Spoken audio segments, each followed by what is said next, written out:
Good evening. I'm Corvallis Advocate Editor Stevie Beiswanger, and co-moderating with me tonight is our publisher, Steve Schultz. Welcome to tonight's City Speak Forum. This evening, we will be focusing on the Corvallis faith community's response to the pandemic. We would like to note that several leaders of varying faiths and denominations were invited, and we appreciate tonight's panel clearing their busy schedules for this live forum.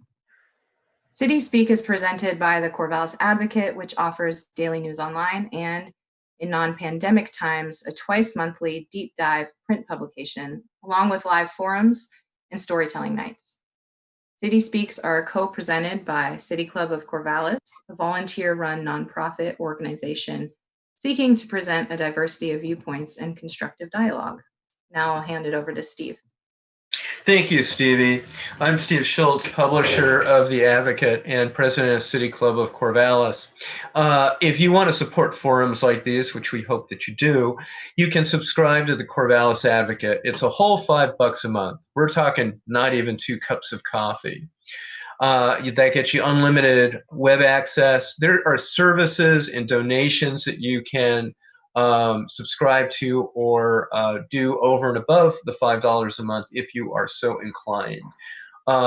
It really is nationally a unique opportunity for this community to have its own really community supported, locally run, locally sourced local alternative news weekly. It's just a rare animal at this point. We also do online daily news, which is also somewhat rare for an alternative news weekly. Please do consider a $5 subscription. Other than that, check out our website. Please support the advertisers that are on the site. Some of them are literally there only to support the Advocate, which is surprising to me. Few of them, when we called at the beginning of the pandemic, said, I'm just going to stick with you because the community needs you. So we're really heartened by that, and we appreciate the support. Thank you. Stevie. Thanks, Steve. Without further ado, I would like to introduce this evening's panelists. Joining us tonight are Reverend Jill McAllister from the Unitarian Universalist Fellowship of Corvallis, Abby Mushin Terris, Spiritual Director at the Corvallis Den Circle, Reverend Jennifer Butler from First Congregational Church of Christ in Corvallis, Rabbi Phil Bressler from Beit Synagogue, and Tom Sherry, former bishop at the Church of Jesus Christ of Latter-day Saints. Again, thank you all for taking time out of your schedules to be here tonight. In a few moments, we're going to turn to audience questions. To ask a question while we're live, viewers are welcome to comment on the event's live post on our Facebook page, The Corvallis Advocate, or you can email us at cityspeak@corvallisadvocate.com. That's cityspeak@corvallisadvocate.com. So for now, we're going to start with some introductory questions from our editorial board. Questions go to Reverend Jill McAllister from the UU Fellowship. Jill, if I'm correct, your congregation decided to suspend public services before the governor's order. What motivated that? We were watching things change carefully. We certainly had members of our congregation who were watching as the pandemic moved in Oregon. And so I remember very specifically that one day, Wednesday, I think March the 11th, in the morning, we had a staff meeting. We went over what we knew.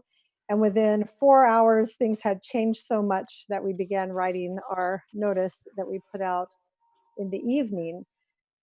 We decided to take the step because religious congregations are the most dangerous kinds of gatherings.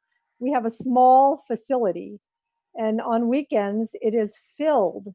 It is filled. We don't have enough space for all of the gathering, and so that was the worst case scenario for the spreading of this disease, as far as we knew.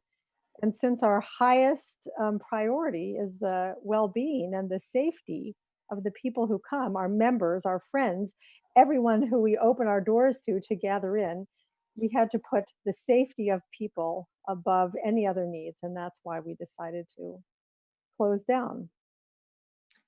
Great, thank you. Would your congregation necessarily resume public worship in the near future if the governor's order changed? No, I mean, the governor's order was certainly the thing that we were listening to then, but we had, we had more congregational, religious congregations where people gather are different than a lot of other things in society. Our national organization has just put out a suggestion that as congregations, we plan to be into an online mode, a non-gathering mode for at least a year. So as much as people would like to gather, so much of what we do as a congregation are the risky behaviors. We hug each other, we talk, we sing. We're in too close of a space with not good enough ventilation. So short of having to do complete makeover of our facilities in order to facilitate the kinds of gatherings that we do, we are not at the moment making plans to reopen. We're connecting in so many other ways, and I'm sure we'll all talk about that tonight. Our connections are strong. In some ways, we've made new connections, but going back into our building is not our highest priority right now. Absolutely. Could you elaborate a little bit on the connections you're talking about? Yeah, so we do online services, and we have, we get, 300 people or so on any given Sunday who come in and out of our buildings. We have a mailing list of probably 500, and so now the services are literally available to more than 500 people every Sunday. And I'm hearing from people who I haven't heard from a long time, or people who are introverts saying, "This is the best it's ever been for me." I'm so enjoying the services. And so, so there are different modes for different people. And in some ways, we are reaching people that we weren't reaching when we were doing things in the old way. So, and people need each other more. They're reaching out. We did, we did a big phone calling. We called 416 households. We hadn't done that for a long time. Mhm. Those are the kinds of connections that we're doing. So. That's amazing. Thank you. And aside from your own congregation, you offer help throughout the community, notably in that the fellowship is the fiscal agent for the Men's Hygiene Center, formerly known as the Men's Cold Weather Emergency Shelter in Corvallis. Right. Yeah. So how has the work at the hygiene center been impacted by the pandemic? Yeah, the issues of homelessness and of people needing shelter and camping and people being on our streets have been problems in our city. There's a lot of prejudice against homeless people. There's been a lot of controversy, and then this pandemic hit, and it turns out that the organizations that are providing shelter became absolutely needed in our city and county, and people began to realize that because these are populations of people who have a lot of underlying health conditions, who are at greater risk, could not keep people inside shelters, close together. And so the fact that we had to shift quickly into this different kind of service and provide safe camping, which had been a big controversial issue, and provide it for the safety of the whole community. That's an amazing change. I think it like so many other things that are going on in our country right now, we don't have the luxury of just having opinions about things anymore. People's perspectives are changing because they see what's really happening and what's at stake. And so where we felt like we were always, pushing against a tide of concern in our community about people who happen to be homeless, now we feel like more people realize, oh, this is all of our community. These are people with certain needs. This is something that is we're all responsible for. And so, there's been a lot of support. And the people who have been working there, we've been able to hire more people. We've been able to shift. There's a lot of support because I think people have to see things a little bit differently now. So I feel I'm very proud of the people that I work with. I'm very grateful for all the people that I've had the privilege to work with in this issue, because people have just really moved into this and done a beautiful job. Oh, great. Thank you. Did you have something to say, Abby? No, yes, I'm just so proud of you. Well, probably everybody here is just a real, it's such a treasure in the community. And we attend to something that is not about money, not about the economy. And it's a direct heart offering. So I'm just always so moved when you speak. Jill, yeah. Thanks. Thank you. You know, our thing is, if you see a need and you can do anything, you go for it. You figure it out as you go. You don't say, "Can we do this?" Say, "There's a need. These are our commitments. Let's do it." And that's what we end up doing. That's awesome. Thank you. One more question for you. Could you share, as far as our community, could you share your view of what faith-driven responses have looked like currently or throughout the pandemic here? Yeah.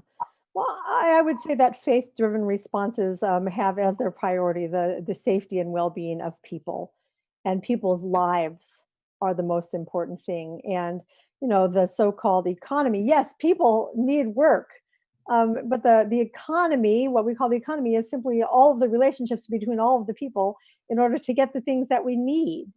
And the people's lives and how they get what they need, not just what they want, what they need, that's our highest priority. So we've had to say, what do all people actually need? Enough money to buy food, enough money to stay in their homes. We've advocated for making sure people aren't being evicted. That this is going to become a problem. This month, making sure people had enough money to buy food, making sure there was food available. These are the things that are, of course, the most important things. So I think as faith communities, it's never a question. And I'm right. I think that those concerns are bigger, greater, higher, broader than any specific belief system. And most faith communities I know have been supporting the needs of people's lives first and foremost. Thank you so much. I'm going to move on to Abby, who again is the spiritual director at the Corvallis Zen Circle. Abby, did your group move away from meeting publicly in response to the governor's order, or did the decision come prior? I think, I'm pretty sure it came prior.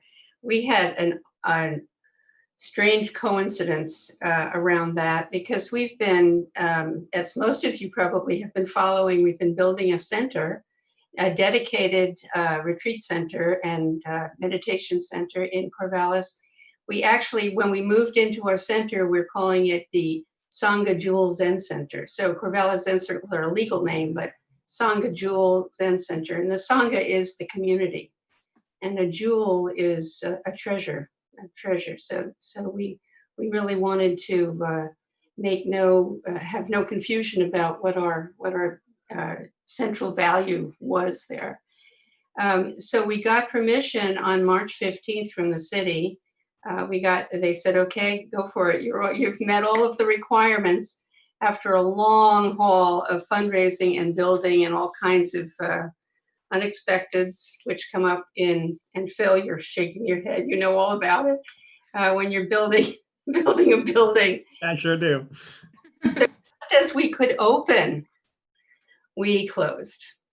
And we put very quickly, all of our entire program onto online. We're much smaller than any of your congregations, much smaller. And our resources, therefore, are much more limited in what we can offer. But we also were clear that we were not going to sit for long periods of time breathing together in a small room. And it was very clear that we needed to not meet in person. So one of the things that we have noticed since we've been meditating together online is we've come to appreciate how much is exchanged. We're not just talking about hugs and kind of the obvious, but how much energy we exchange when we are together embodied.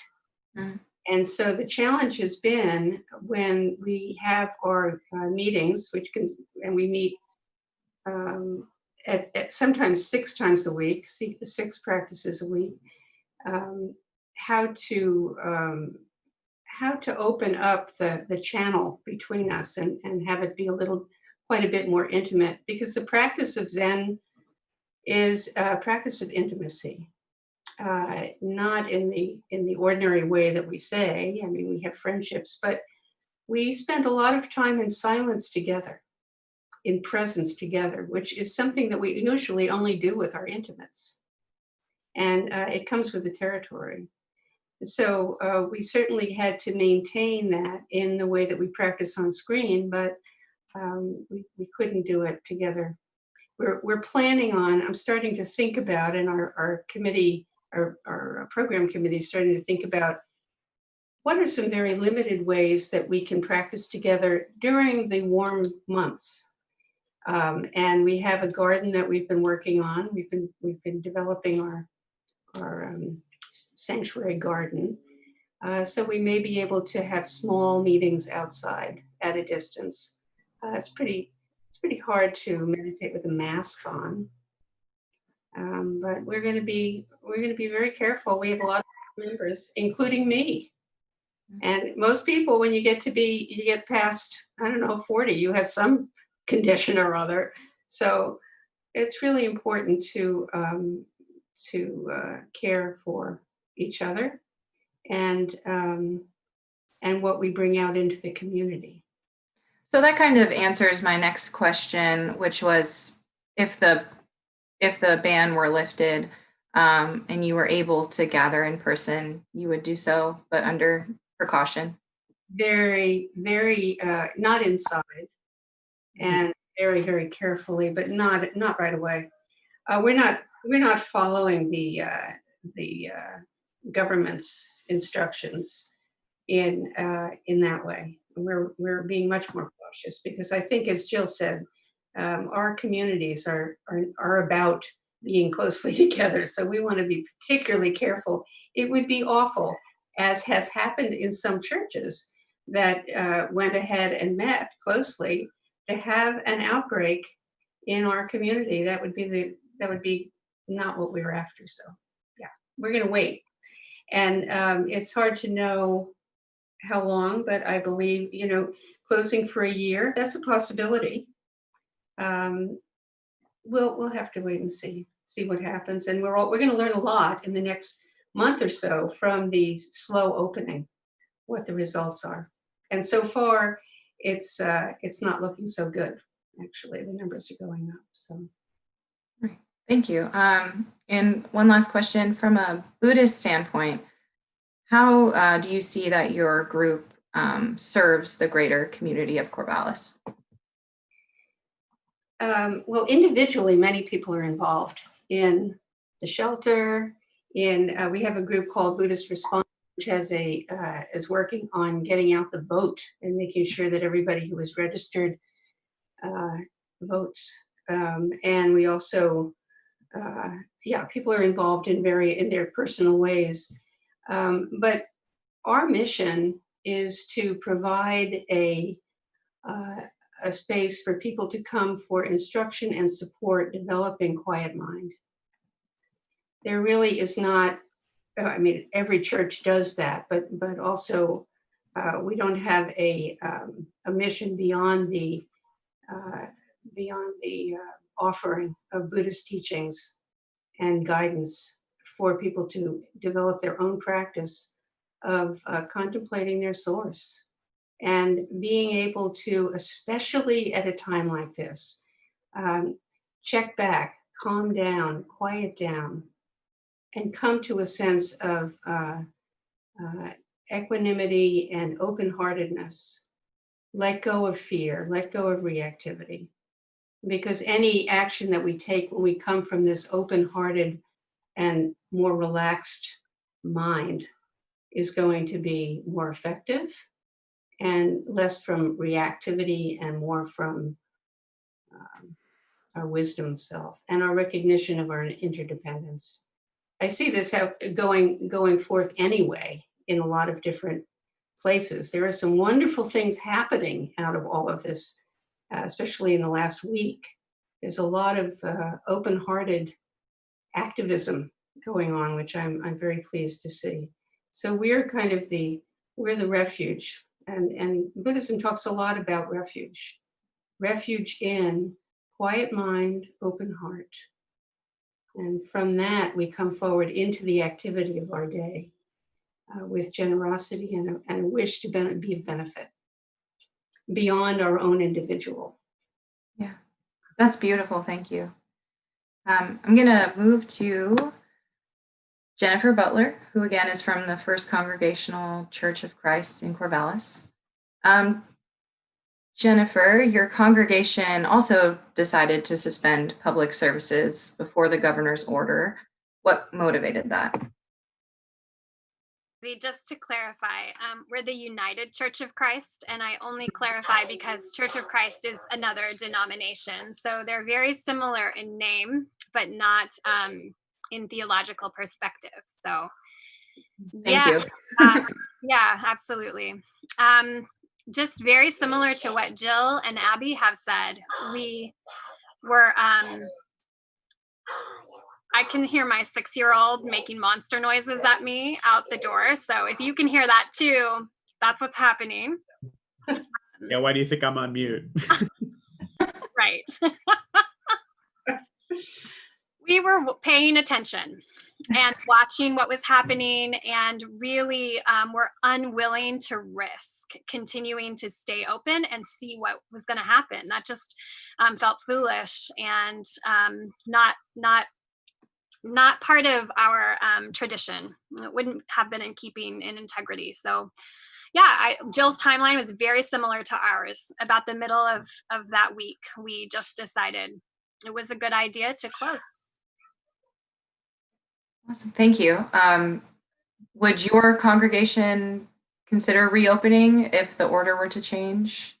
No, again, I'm sorry, I don't have anything new to say, but we as well, we are paying attention to what government is doing and saying for all kinds of reasons, but we are paying attention to medicine and to science much more in the decisions we make. And at this point in time, it doesn't make sense to open the building for all kinds of reasons. Jill spoke to many of them: small space, poor ventilation, an inability to gather in the way that we used to gather in that space. So no, it'll be a long time for us before we decide to utilize the building again for worship.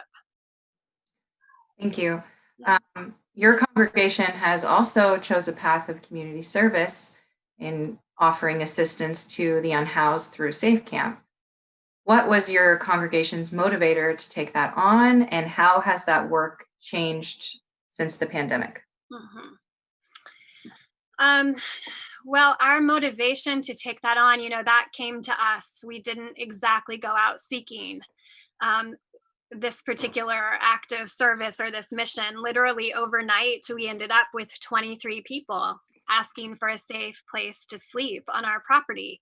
And we talked a lot that summer about how when Jesus shows up on your doorstep, you can't tell Jesus to go away or find another place to sleep. And we really understand that God is found in the other, and the other does look like my neighbor, right? And someone who looks exactly like me. But an older piece of our tradition that roots itself in Judaism is that God is found primarily in the face of the stranger, the other, the person who does not look like us, and who is, the widow, the poor, the orphan. So for us, there wasn't a question about our response. It just became a question of, well, how do we respond? How do we just respond well? How do we gather partners around us?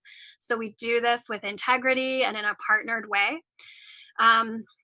So yeah, the work has changed for us because the world has shifted very quickly. And during pandemic, we have been invited to participate in broader circles of thinking about the community of Corvallis as a whole. How does the health of everyone impact the health of everyone?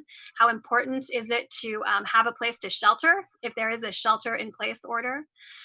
So we've been able to pivot to do more than we could before. And we've sort of redeployed a lot of our volunteers toward work with Safe Camp in ways that are safe and appropriate. But it's really been, I think, as Abby was saying, like, it's opened some really interesting doors to be in this space right now in the world. And we have found that our work with the houseless and with the issue of camping and micro shelters has really been undergoing a transformative moment. And we have been really excited to be a part of that work.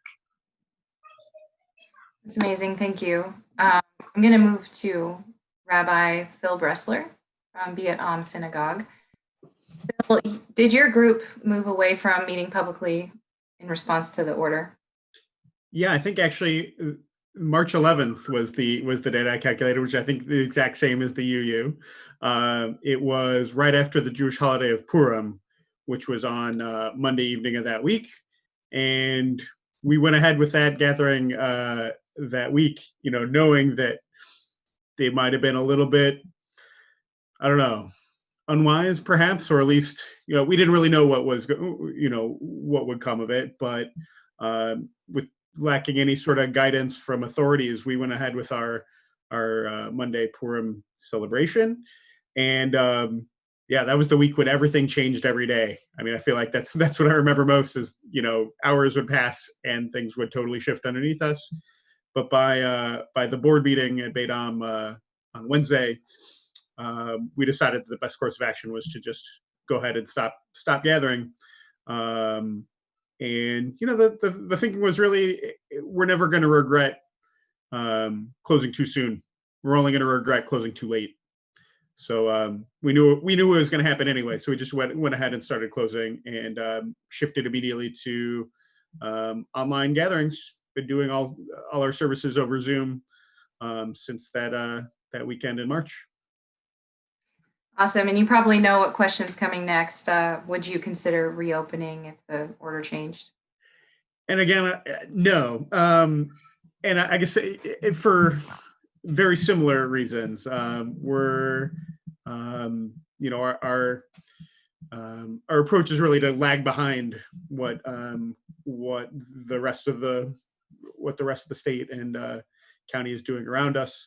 It's not that we love gathering only over Zoom. I got to say, I'm getting really sick and tired of singing by myself in an empty sanctuary into a camera. It stinks. Like one of the best parts of prayer, what makes it a heightened spiritual experience for me is the experience of being with other people and making music together with them. And it just doesn't sound right when you're singing into a camera. So I'm getting really tired of that. That said, we don't have plans to reopen immediately. We've been doing services online, continuing to do adult education, learning opportunities, things like that. But we're guided really by our Jewish values. And in particular, what makes, I think, we sort of end up at the same place, but what makes our approach a little bit different from some of the other approaches here tonight is that for us, there's a positive mitzvah, literally a positive commandment to do what they call pikuach nefesh, preserve and protect human life. And the way the ancient rabbis sort of went about the process of figuring out which are the mitzvah, which are the values we care about the most, they'd sort of take two and slam them together and see what wins. And classic example is very important value to preserve human life, very important value to rest on the Sabbath. And so they said, what happens if you're in a position where you need to save a life on the Sabbath in a way that's going to cause you to do one of the prohibited labors? And the rabbis say, you need to save that life. Not only are you permitted, you're actually obligated to do the prohibited labor on Sabbath to save that life, because that mitzvah is just the highest possible priority. And with very, very few exceptions, that overrides everything. So for us, it's a bummer, certainly, but I would argue it's actually a positive expression of our religiosity to be not getting together in synagogue. Like, it sounds weird to say, like, the religious thing to do is to not go to shul. but I think it's absolutely the truth. Like, we're saving lives the longer we stay apart, and the more carefully we social distance from one another. So, for us, this is not just a matter of being cautious or careful or anything like that. It's actually positively living our Judaism to do this. And so that's kind of the refrain I've been going back to with my folks, who sometimes are very bored or very tired or even depressed over being so separate. But to encourage them, like, you're actually doing the most Jewish thing possible right now. Even if you don't consider yourself a religious person, like, you're really doing it right now. So yeah, we're in no particular rush, although we are starting to think about things like a religious school in the fall. The high holidays are in mid-September, and we're trying to do this sort of tiered, like, planning process. We're like, okay, what are our options for in phase 2? What's it going to look like? What are our options? Because that's one of the few things that might sort of nudge us to want to get back together. Is to be able. It's about mid-September is when Rosh Hashanah comes around. So we're still not going to take any chances, and there's a pretty good chance that at least some element of it will be online. Even if we were to throw the doors open, I think a lot of folks would not come back because they're older or otherwise immunocompromised, and that's just not a chance they're going to take. So we're sort of trying to plan for all the eventualities, but yeah, still going slow no matter what. Right. Thank you. Mm-hmm. Also, Beit serves the community in a number of ways. How has that been impacted with the pandemic? Yeah, so some of our kind of big congregational initiatives really ground to a halt. Service at Stone Soup it basically stopped. We send groups to go hold religious services for the men in a couple of different prison facilities, OSP and OSCI. Those have stopped, and they're on indefinite hiatus because those are very, very vulnerable populations being so packed together. That it's just not a chance they can take. And it's been real, like, they won't even let us do the Zoom thing for, I don't know exactly why, but so those have basically ground to a halt. And a lot of our efforts have really focused on taking care of people in our community or very adjacent to our community. We have what we call our chesed circle. Chesed is a Hebrew word. It means kindness, compassion, something along those lines. And it's basically people who've taken upon themselves to go about checking in on folks who are isolated or otherwise vulnerable and in need, making sure people have food deliveries who can't go to the store themselves, all sorts of pickups and drop-offs and deliveries and things like that. And making sure that folks who need a call, even just a phone call to say hi and that we love you, to make sure we're doing that. It's not I would say it's a partially organized effort. We do have volunteers who are coordinating it, but I'm the only full-time staffer at Beit. It's me and a couple other part-time staffers, so not a big professional staff. So a lot of it is kind of who I can find time to call myself and check in on, which is, I don't know, gives me something to do that otherwise, it'd be hard to do from the second bedroom in my house that's now become the office. Yeah, it keeps me engaged, keeps folks engaged, tries to maintain that connection. Well, thank you. Thank you all for everything you do. I've got some more questions for Tom Sherry, who again is the former bishop at the Church of Jesus Christ of Latter-day Saints. Tom, did your group move away from meeting publicly in response to the order? Yes. Actually, the church, even more drastically, I suppose, on the 12th of March, the church ceased church services throughout the world. And from that point on, we've been not meeting in groups. However, in the late May, the church approved of individually, locally, local, state, county concerns approved the moving towards consideration for meeting again on a much smaller basis. Most of our congregations have 400 or 500 members in them. There's 8 congregations in our immediate area here, and And so they've been approved to move forward in a two-phased approach, and with whatever rules are in your state or your county. And so that's under consideration right now. I don't know what will come from that, but we've been not meeting since the 12th of March. Okay, so there's potential for some precautionary meetings in the future. A potential for it. Okay. We worked out in the coming weeks, but at least we're thinking in terms of that. Okay. And again, your congregation serves the community in a number of ways. So has that been impacted by the pandemic as well?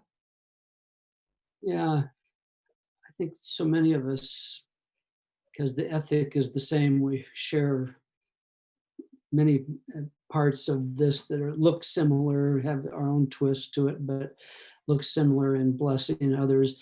The president of our church not too long ago said, we all want to know two things. What's the will of the Lord for us right now?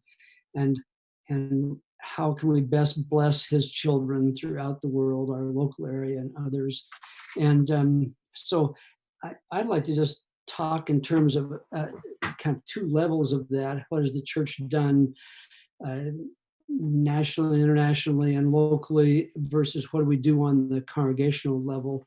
And in a year ago, January 2019, the Church of Jesus Christ of Latter-day Saints made a really critical refinement in how it looked at church. It essentially said discipleship is first and foremost a personal matter, and the church is there to assist that, not kind of the reverse. The individuals are there to assist the church. And so concurrent with that, the church began a renewed emphasis on individual and home study of the scriptures and discussion in families, and produced a little manual called Come Follow Me.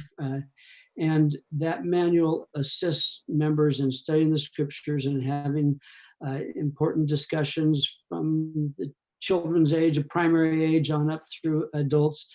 And there is a manual for that each year. 1 year we study Old Testament, 1 year New Testament, 1 year the Book of Mormon, and 1 year modern church history and doctrine. The church on Sundays then subsequently changed a bit.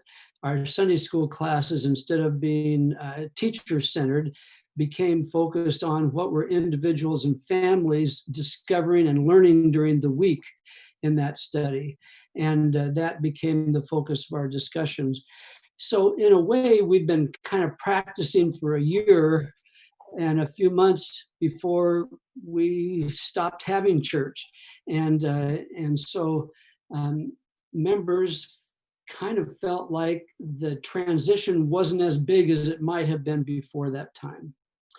Another contributing element is that our church for a long time, like Phil, has done a very organized way that every member who wants to be supported by other members has assigned to them, men or women, whatever best fits their circumstances, to visit every month or frequently.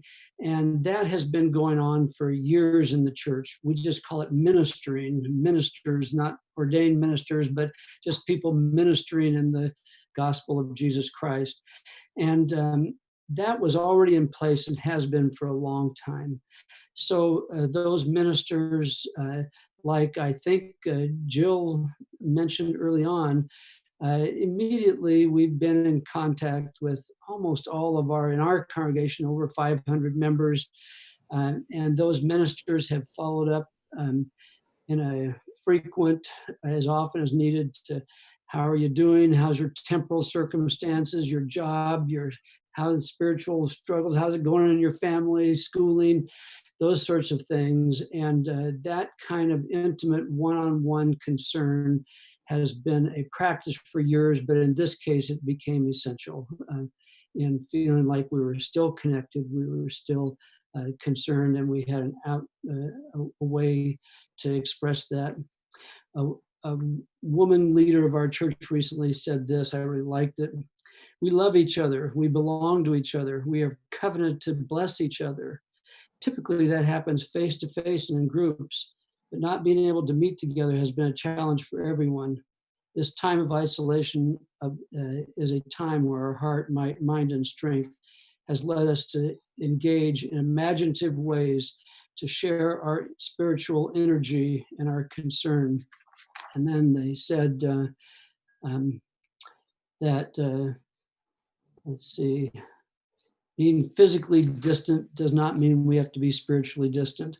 So one of the ways I saw this happen not long ago, which I thought was so creative, I love to have a neighbor down the street who is a member of our congregation, and he and another man teach a 5-year-old primary Sunday school class every Sunday when church was in order.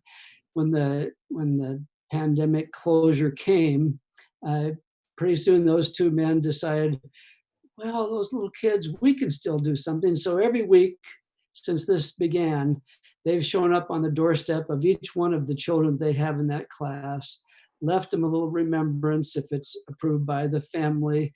They stand back to a safe distance. The little child comes out. They chat with the child for a few minutes and give support and love to them, and then go on. And just one of the hundreds of creative ways that people have decided they can still serve, still support, still strengthen each other. That's amazing. If you don't mind, Tom, I'm going to move to audience Q&A. Do you have anything else you want to say? No, that's good. Thanks. Okay, thank you so much. I'm going to I'm going to have Steve take over and do some audience questions. Great. Thank you, Stevie, and thank you all. Again, I want to remind the audience that if you have any questions for our panelists, certainly we invite those. You can email us, cityspeak@corvallisadvocate.com. That's cityspeak@corvallisadvocate.com. Or you can hit our Facebook page and ask on our Facebook page on the live feed posting. You know, and actually, I'll go ahead and I'll start with you again, Tom, if you don't mind. Just really briefly, have there been negative financial impacts on the congregations in your state due to the pandemic?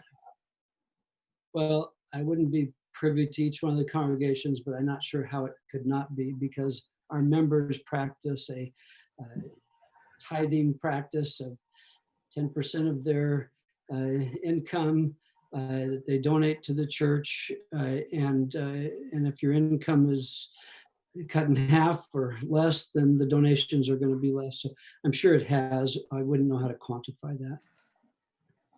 Okay, and then I'll also direct this most especially.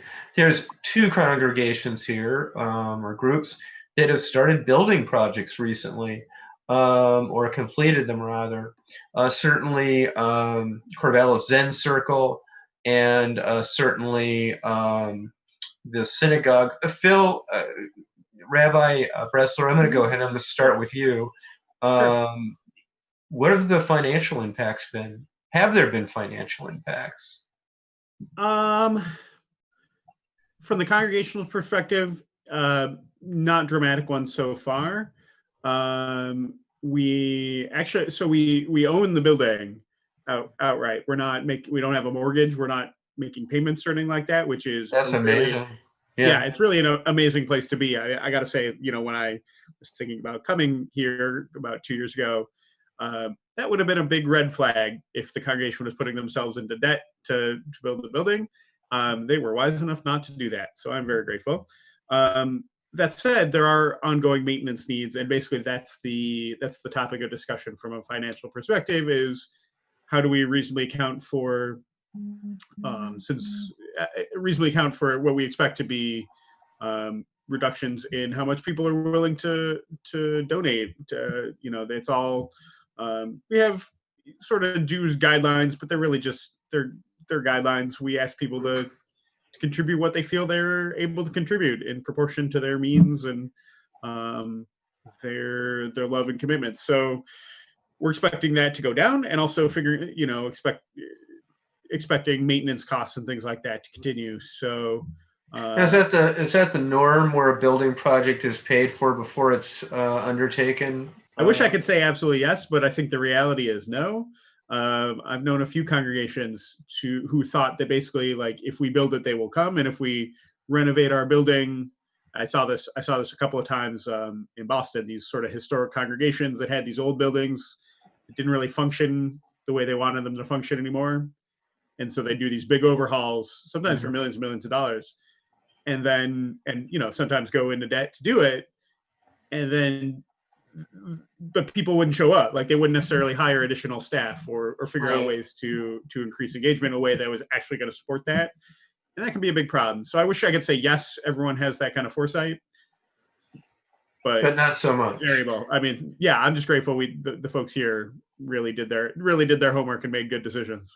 And I have seen a congregation do the opposite as well. So I kind of knew what your answer was going to be. Yeah. But I wanted the viewer to be able to hear that.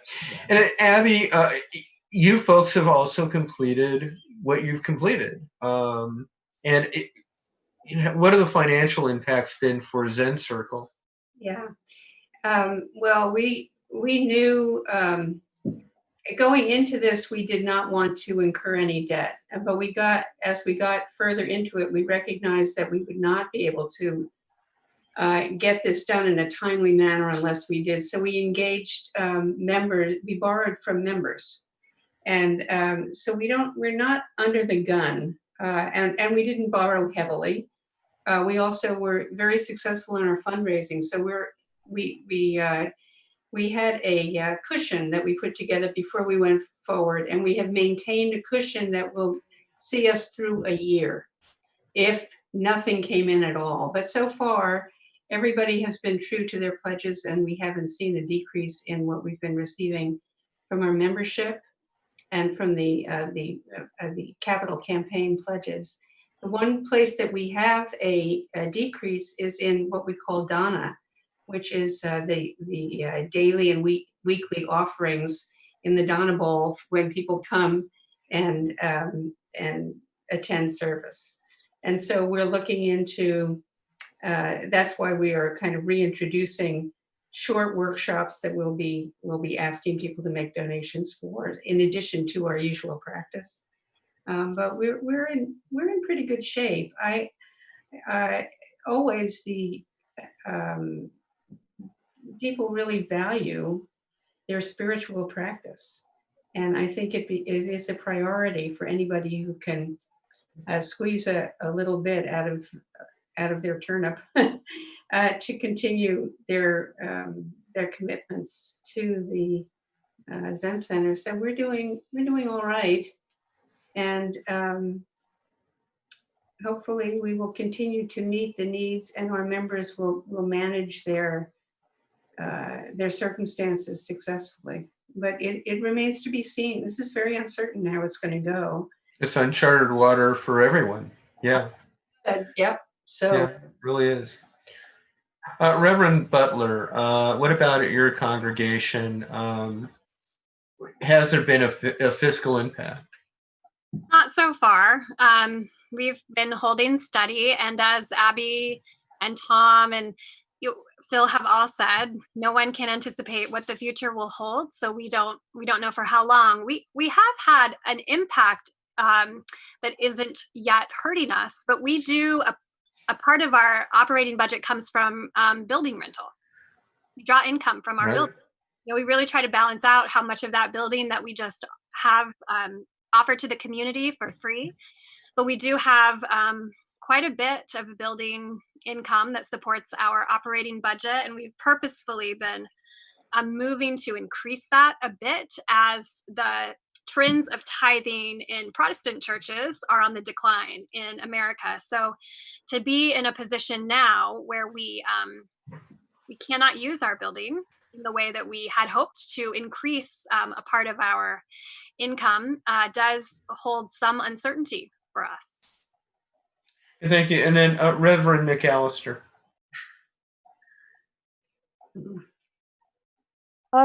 Yes, we have felt financial impacts already.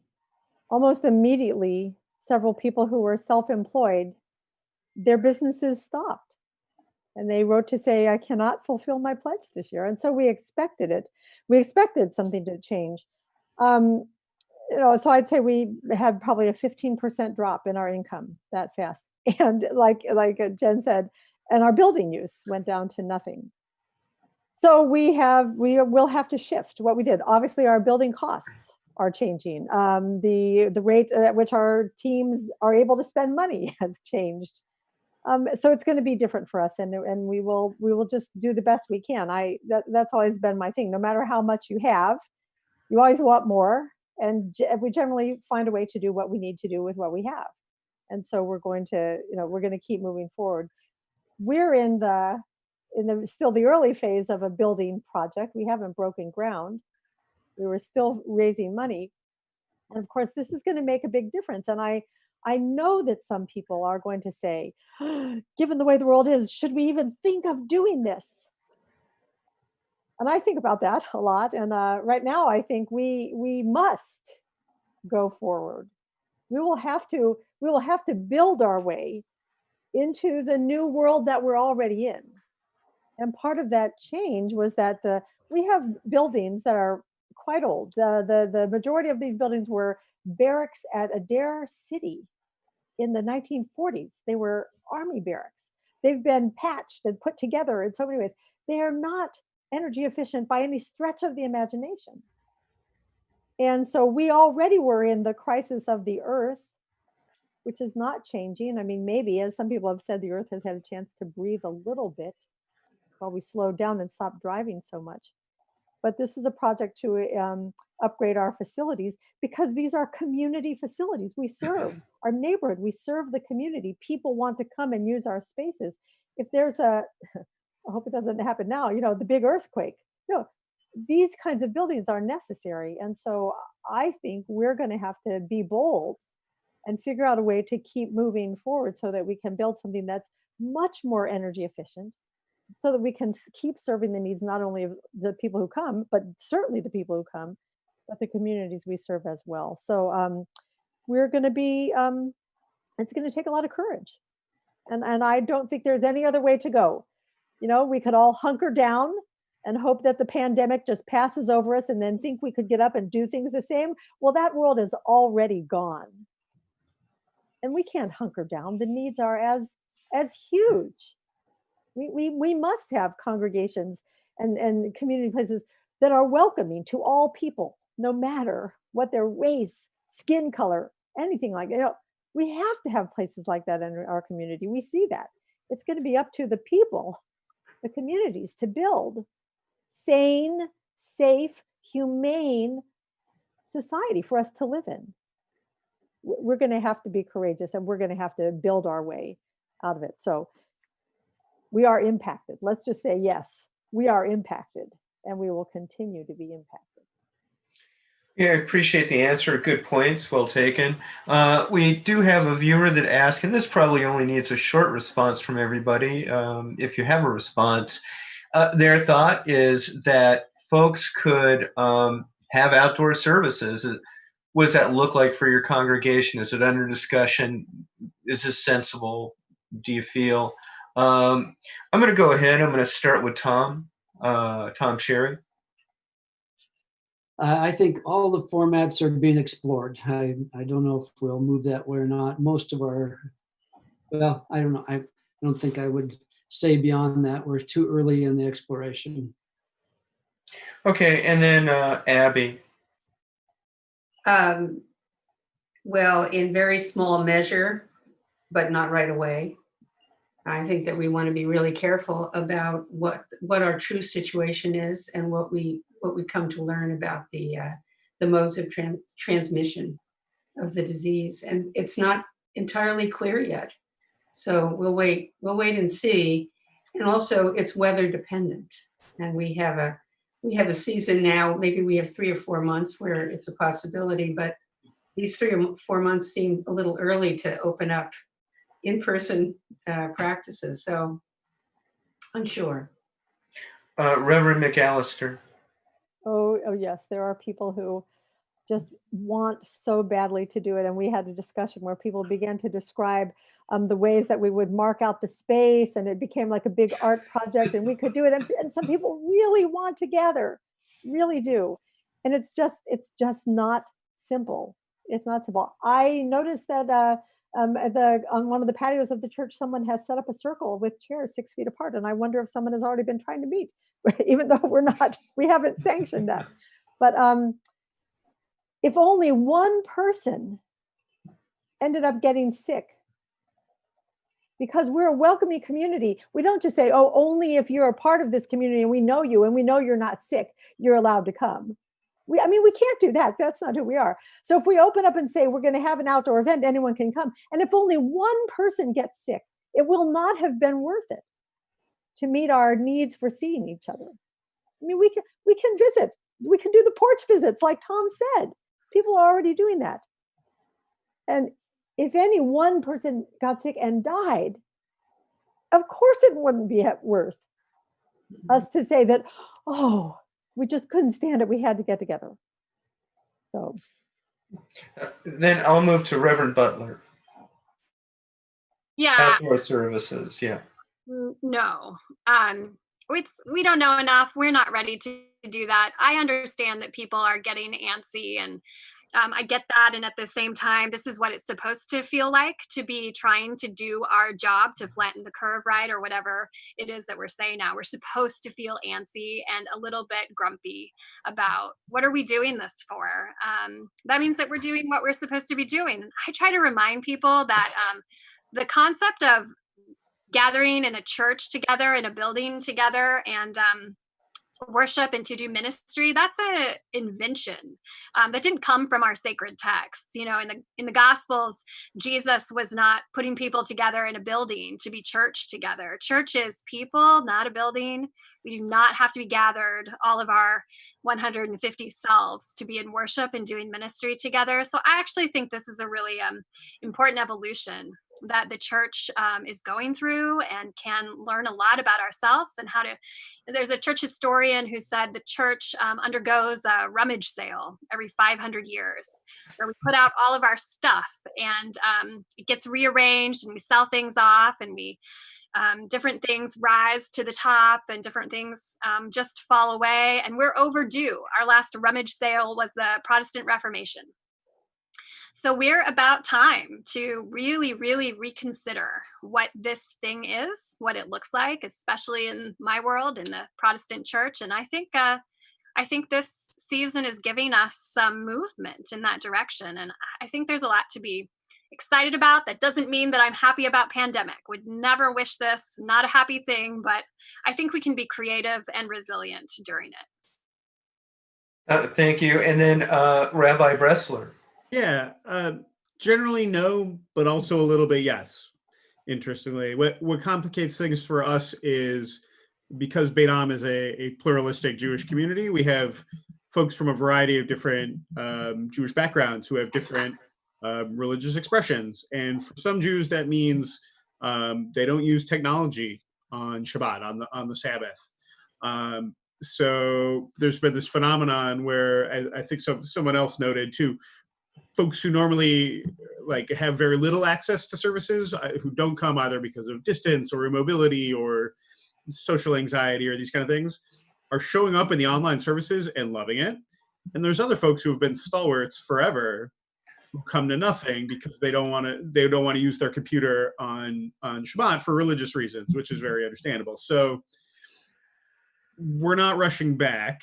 That said, I think if there's going to be any sort of push from any sector at Beit to hold some kind of limited gathering in an outdoor space where we could really minimize contact, it would be from those folks who have been kind of left out by the Zoom services on Shabbats. That said, no one's banging down the door. You know, I think even if we were to organize those, I'm not sure we'd get a minyan. That's a prayer quorum of 10 people. So it's something we're thinking about, but not rushing towards. Okay, and this next question, and I'll just let you know, it's a little bit tougher question. I'll be starting with Tom. I'll move to Jen after, and then we'll rest of the panel. And then, really, questioner is this, and several questions have been asked along these lines, and they've been positioned in one way or another. Governor gave an executive order. There are congregations throughout the state that are suing the governor. I don't know where we are with that. I think we're supposed to learn something tomorrow. Doesn't seem to be where any of you folks are headed. But there are people that are concerned about religious freedom, the governor's orders in context of religious freedom. Let's start there. Tom, I'm going to move to you first. Thanks.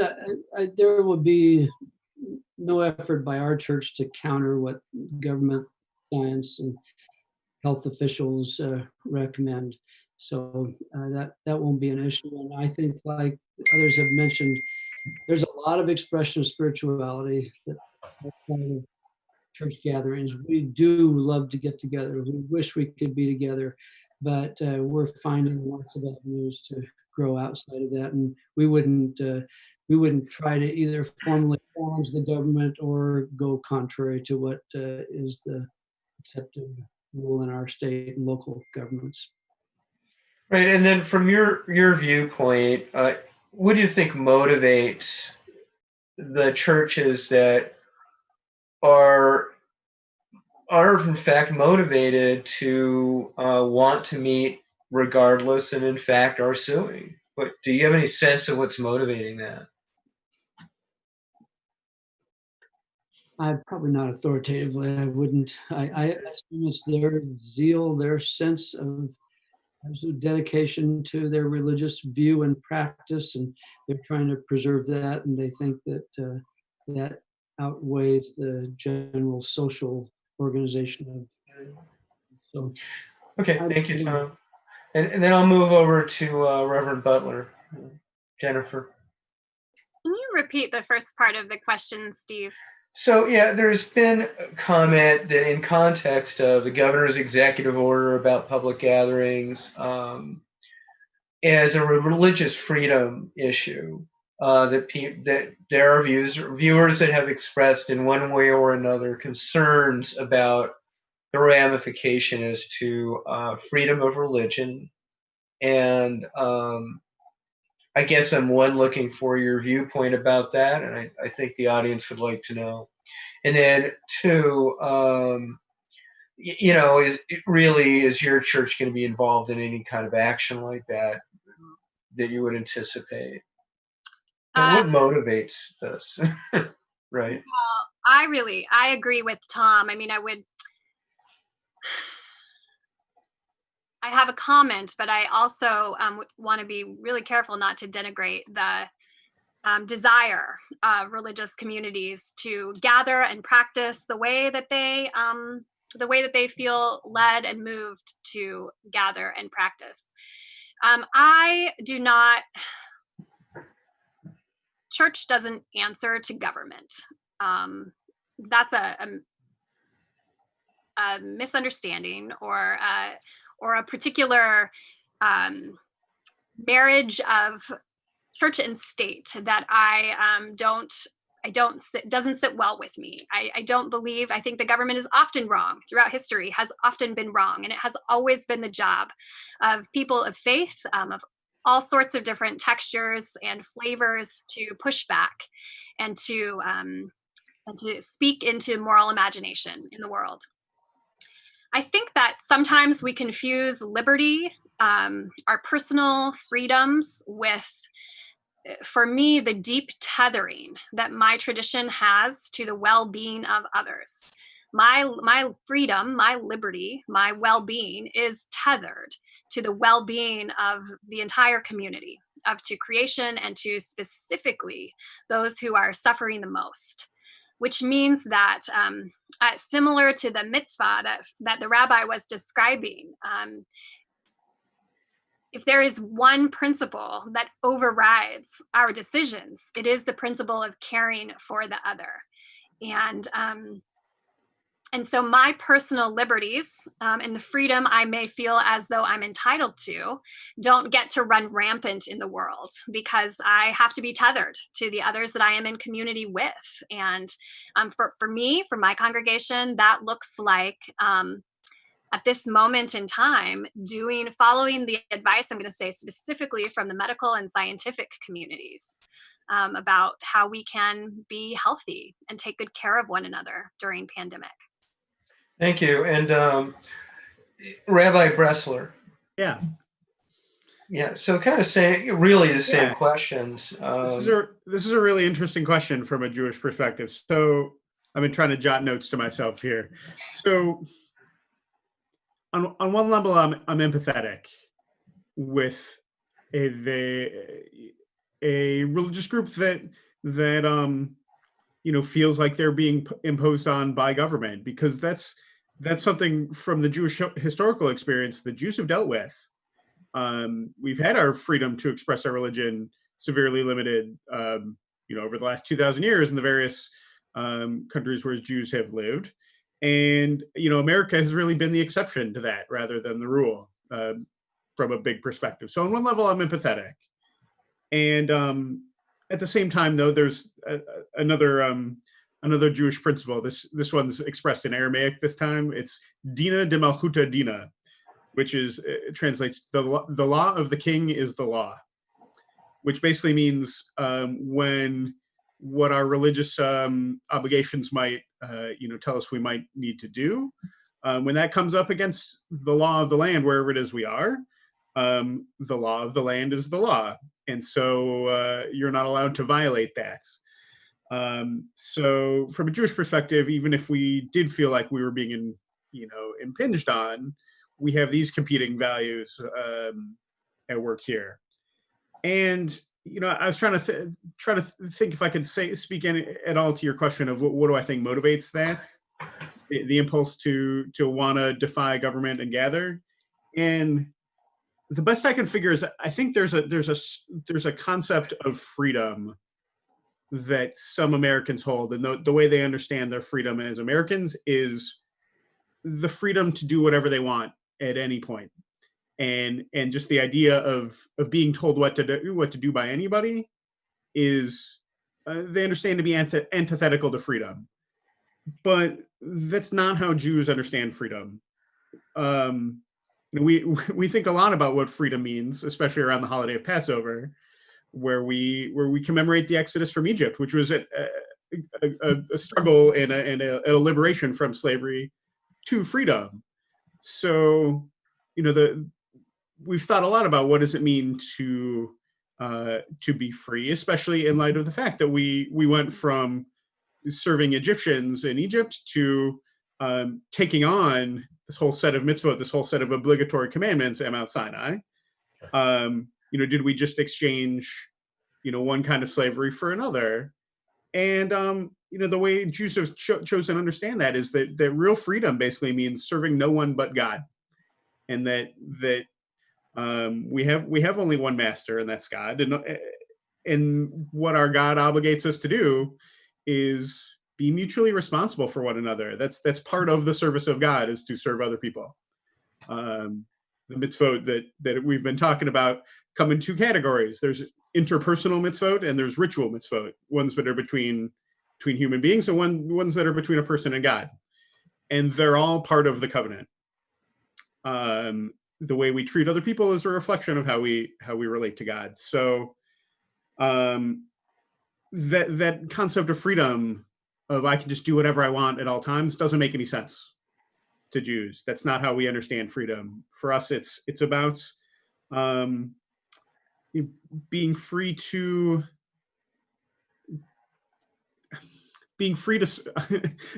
serve one another, basically, to being free to serve God, but without an unlimited sense of just absolute liberty to do whatever I want at all times. It's an interesting question. I'm both empathetic and also very like, it's simultaneously anathema and very understandable to me as a Jew, I would say. Thank you, Rabbi. Yeah. I'll move to Abby, Mushin, Terris, please. Yeah, this is kind of the central issue in the culture war, so-called culture wars now. We talk about freedom in a way, that's what the practice of, well, all of our religious practices gathered here actually, I think have a heart to this. The basic tenet, or one of the basic insights that's put forward in Buddhist teaching, is the interdependence of all life. And when we talk about freedom, we are never free from the truth of interdependence of all life. And when we talk about freedom, we don't talk about freedom from, we talk about freedom to. So that comes to the ethical. We are free to be ethical beings in that our life can be committed to honoring the truth of everything that we do and say and think affects all life, directly and indirectly. And so we don't stand apart. And but the Buddhist teachings have to do with no separation. None of us are separate. And if we claim and we hold ground in separation from others, that's the beginning of suffering. That is the source of all suffering. We call that a delusion because we trace it back to even the biological truth of interdependent arising of all life together. It all comes forth together. And in that, the web is precious and vulnerable. And we all have a responsibility. This is the Bodhisattva vow, to care for the web of life. And when we have a virus that's one of a parade, I mean, we are promised that this is there will be more coming down the pike. To think that we can proclaim freedom from, to do our human preference, is foolishness in this view. I also have complete respect for people. I mean, everybody believes their own feeling and their own position about this. And I know that there are many who are feeling beset by government authority that lies in the realm of a power struggle. And that's not where, in my spiritual tradition, it's not about power. It's about love and what is the authentic life? How does it actually operate? Okay, and then I will move on to Jill McAllister, please. Well, my colleagues they are incredibly articulate. I can't add anything to the philosophical discussion. And they're very, very generous, and I don't feel like I can be as generous. I think the motivation is a power. It's about power. I think it's political, and I don't think it has anything to do with authentic religious concerns. That's how it feels to me right now. I think religion has been co-opted and is being used in ways that are absolutely antithetical, especially to the traditions that most of these congregations are part of. Antithetical to the tradition. And so I think it's just about power and politics. Mm-hmm. These next questions I'm going to move through quickly. We do need to adjourn at 8 o'clock, pretty much no matter what. So let me kind of move through these quickly. One question was, how do each of your organizations reconcile thou shalt not kill, apparently with, let me get this straight. I'm kind of reading this on the fly.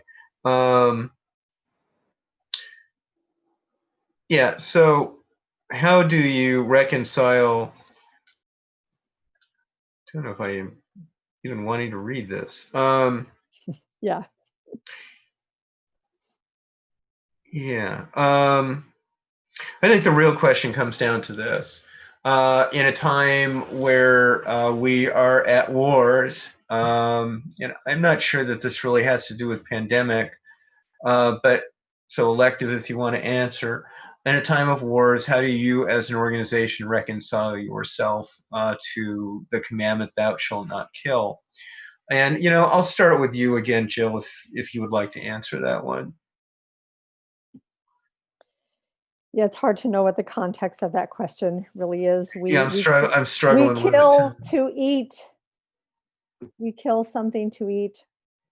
We kill ourselves, and so I think the best answer is something that Phil said. There are competing priorities and competing truths. Sometimes people kill to defend themselves. Outside of any context, I don't know how else we can answer that question right now. Yeah. Okay, I'll move to Abby, Mushin, Terris again. Oh, with the same question? Yeah. For whom this is not scripture. Right. Right. But it has to do with where does your faith stand? Yeah. Our concept is do not kill, but cherish all life. Okay. We come from a position of cherishing. And so it really is a non-harming to the best of our ability. But as Jill said, we every time we walk, we step on ants and worms or whatever. So that killing is part of just the parade of life. But to choose based on hatred, and usually ancient hatreds, and grief, to think that killing will solve grief, which very often ancient hatreds are just generations of grief. Mm-hmm. And to claim resources for ourselves as though they are there to be co-opted by human use. Those are all problematic. So anyway, yeah, briefly, cherish all life runs smack into the problem with war. War does not solve anything, just very practically. Reverend Butler. Yeah, I agree. I'm not sure how to answer the question, and Abby and Jill have addressed it really well. That is a thing. That's a commandment, right? Thou shalt not kill. And it's complicated. And there's a lot of other story and context around that. And one of the very first stories in the Hebrew scriptures is the killing of Abel by Cain. Mm-hmm. And so there's stories with lots of stuff going on and not simply answered in this kind of format. And I think, we're all struggling with this question a little bit, me mostly trying to figure out how to ask it correctly, given what I'm trying to make sense of. And so, I'll just kind of open that up to if either Tom or Phil would like to elaborate or not. I think it's been said. Anyway. I think things have been said well. We believe in the sanctity of life and the value of each of God's creations, and it's complicated, and you have to be, I think, in sync with God, and that's the best guide in the moment that each of us depends on and trusts in that will come to us. Yeah. The Jewish answer is much longer and probably in Hebrew, and basically context is the only thing that matters. Context. Because yes, lo tirtzach, do not kill or murder. It's not totally clear what the original Hebrew is trying to convey there. And at the same time, it's clear that killing is necessary in self-defense, or things of that nature. The Bible knows about capital punishment too. So basically, how do we reconcile those two things that seem to be at odds with one another? I mean, that's basically the whole project of rabbinic Judaism, is figuring out how do we take this seriously and also make it something that we can actually live and do. So yeah, context is the only thing that matters. I can't really give you any sort of clear answer. Gotcha. And then, another questioner, do current circumstances make it now more important than ever? I would suppose is what they mean. Mm-hmm. To come together and as an interfaith community, work together to support each other moving forward, given the time that we're in pandemic. Does that call for that, and in what ways? Let me go ahead and, I'll just start back with you if you do not mind, Phil. Absolutely.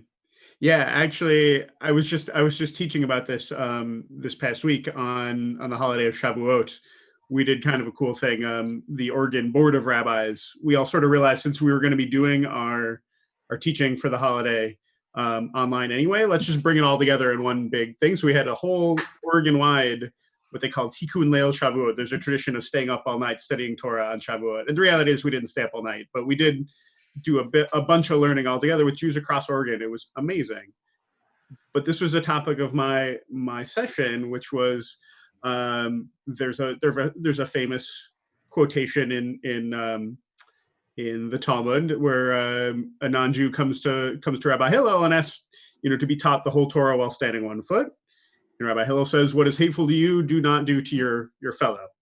That's the whole Torah. The rest is its commentary. Go and learn it. And that's taken up by another famous rabbi from around that time, who I said this is not my domain, but I'm pretty sure it's in Mark. Jesus says something to the effect of there are two important commandments. One is love your neighbor, and the other is hear, O Israel, the Lord is your God. Yes, I'm getting the nod from the Reverend. Thank you. But at the same time, that's a challenging statement to try to make that the essential principle at work, because there's some challenges. Like, who is my neighbor? Is it just other Jews? Is it just other Jews who think like me? Is it just people who are close by to me or have some relationship? How do I love? Am I really commanded to love people? What about people who do really unlovable things? So my personal preference is there's actually a competing idea in the Talmud about what the essential principle of Torah is, and it comes from a rabbi named Ben Azai, who points to the first verse of Genesis chapter 5, where it says, this is the book of the generations of Adam, which is a weird thing for him to point to, because what does that mean? But the rest of the verse is, when God created humankind, God created them in the divine image. And to me, that's the essential principle at work, because it's absolute. There are no exceptions. Every human being, just by virtue of being a human being, is in the divine image, and therefore entitled to dignity and decency just by the mere fact of their humanness. So it puts aside any conversations about who do we owe dignity and decency to. It's everybody, all the time, no matter what. And to me, that's the essential rule that speaks to me and unifies everything that I think Judaism is about, and that I would hope that others could come together around to figure out how we can show decency and dignity to one another. All the time, but especially right now. Steve, okay, somebody.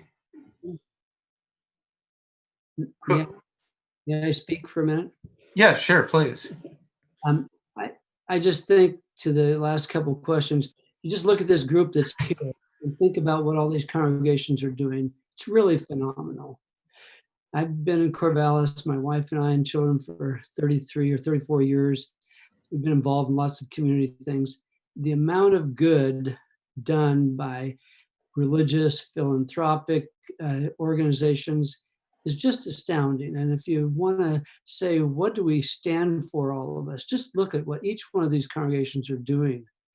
The respect of each other, the love of each other, the care, the service of each other, seeking out their needs. It's extraordinary. I would shudder to wonder what a community would look like who had no religious or philanthropic organizations advocating for its population. It would be starkly different. And so among all this thing with the pandemic and the questions of what we're doing, you just look at this panel and you say, they're doing an immense amount of good for a number of people that will never be known or quantified on governmental books or tallies, but it's extraordinary. And my hat's off to all of you and for what you do and how intimately you do it. And then the question really, I'll move to Jen, centered around interfaith effort and connectivity in time of pandemic and right now, really. Yeah. Jennifer Butler, yeah. I think it's interfaith work is extremely important. I think that the future of religion in many ways in the Western world relies upon our ability to do interfaith work well. And I'm not, I think there's a really beautiful particularity to each faith tradition. And I'm not interested in collapsing our traditions to boil them down to basically, well, we all kind of agree on some things, so let's just move forward. No, I think it's the diversity in the particularity of each story and each faith that really increases my ability to practice Christianity in the way I want to practice Christianity by learning from Jill and from Abby and from Phil and, from Tom. We share, we're both sharing the Holy Scriptures, but the diversity is something that is a benefit to each one of us as we learn from each other. Absolutely. The younger people, I know Phil and I look super young, but even those people younger than us, they're interested. Working on my beard, trying to look older though. In fact, Phil, I've gotten a couple of text messages commenting that you have a beard now, so people are noticing. Yeah. It's really worked out well for me. Sorry, Jen. Okay. I was working on my beard, but it's not working out. So. Jen, I'm sorry. I think we interrupted you. I'm so sorry. You got it. Yeah, it was a great answer. And then I guess I would also like to move to Jill and then Abby. Interfaith effort in time of pandemic. It's obviously challenging, a challenging moment. Interfaith effort in any time. I mean, in the history of the world, interfaith work is hard. It has always been hard. Religion is used so often to just divide people. I mean, for our community, partnerships of any kind, of every kind, partnerships are valuable. We see what a system which is based only on competition does. We're seeing it in our country right now. Some people do not have access to health care. They die. Mm-hmm. And that is not fair. And that is not right. The system that where we compete for things, it doesn't work. It comes at the expense of human life and of the life of the earth. Partnerships where we work together for each other, for everyone. That's what helps us be fully human. Otherwise, we become only consumers, and that is not fully human. And our humanity is under attack right now, is actively being destroyed in ways. So is interfaith work a good idea? It's essential to the continued humanity of the human beings part of the world. And if the human beings can't live up to their human potential, the earth, well, it's already in trouble. Every other living thing is in trouble from us. Yes, interfaith work partnership is absolutely crucial now, more than ever. And then I'll move to Abby, interfaith effort in time of pandemic. Such impassioned speech.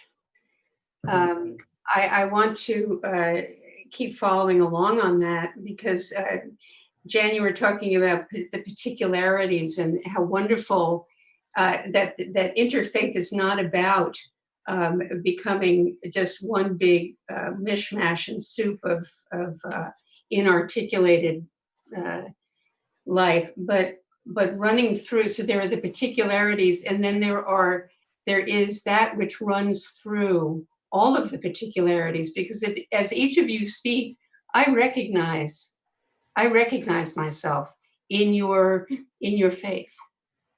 It is in its essential sourcing. It is the spiritual source, and we articulate it because of the all of the quirks of history and population movements and everything else.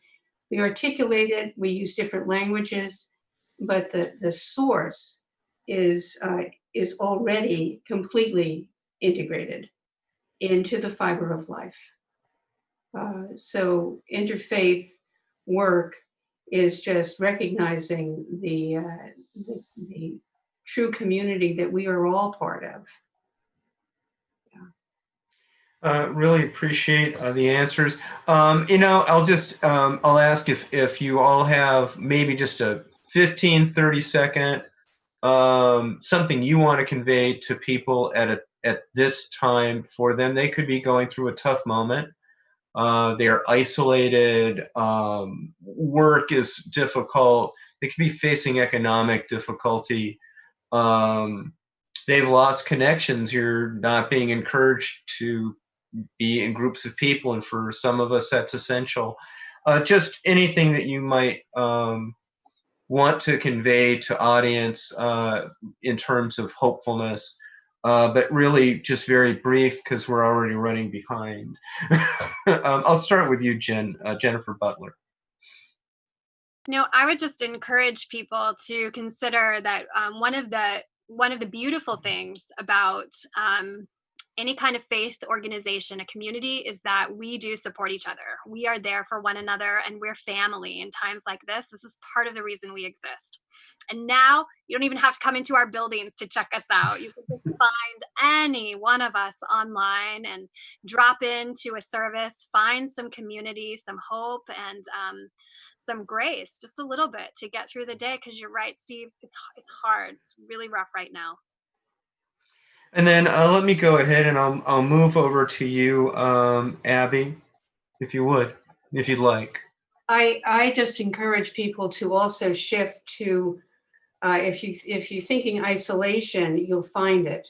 If you're thinking complete communion with everything in your life, your neighbor across the street when you say hi, when you step out to get the mail, or the trees in the breeze, or there's the sense that we are alone it's the barest surface of the truth, that we are in communion with all beings, human and otherwise, and also the life of all the objects that serve us, and the voices of all the objects that serve us. So consider using this time to go into that which is only found within, that is sufficiently in great effulgence found within, and then that's precious. What's come out of this time. Thank you, Abby. Tom. I think I'd just say that for all the anomalies in the world, I just absolutely believe in the divinity of God and the existence of God and the power of faith. And I hope it'll be a blessing to everyone to find faith and to be strengthened and guided by it. Thanks. And then Jill. Communion, community, connections. For me, this is exactly what it means to be a religious person. And I think Jen and Abby said it beautifully. Then Rabbi Bressler, Phil. The whole world was created especially for you. All the work of creation and all the ongoing work of creation is all led up to this moment that brought us you. And the world wouldn't be the same without you. And as Judaism has very much the same concept as Abby is expressing of essential unity of everything. And we just choose to call it God in our tradition. And to echo what Jen said as well, reach out to us, find us. It's not an imposition. It's honestly, this is what we're here to do. This is, an ask for help from from folks like us isn't an imposition. It's not a burden. It's an opportunity for us to serve and for us to fully express our sense of religious obligation. So go ahead. Thank you. Now, all of you, in a moment, Stevie Beiswanger will be sharing a communication from the Corvallis Public Schools Foundation in a moment. After that, she will probably be adjourning us, I would assume. And I would ask you all to wait past the adjournment so we can quickly discuss the evening together for just a moment. Stevie Beiswanger, and thank you all panelists. You've been absolutely just marvelous this evening. Thank you so much. Of course, Steve. Thank you. Thank you, everybody. We've had good comment on Facebook, I think. So Ms. Beiswanger, Stevie, please take over. Thank you. And I as well would like to thank you all. I'm so grateful to be a part of this panel tonight. I feel very hopeful. And I have an email from the Corvallis Public Schools Foundation that would like to just express their heartfelt thanks to the many faith communities who have supported the K through 12 students during school closures. They say collectively these groups have provided tens of thousands of dollars in donated non-perishable food items, hygiene supplies, and gift cards to the school district's Welcome Center. So a big thank you to faith communities in Corvallis from the Schools Foundation. And I'm going to wrap up tonight and again, thank our panelists so much for being here, taking the time out to address the community. And I want to thank all of the staff at the Corvallis Advocate. Big shout out to them and to our sponsors and supporters who help keep the Advocate going. So with that all said, good night. Good night. Good night.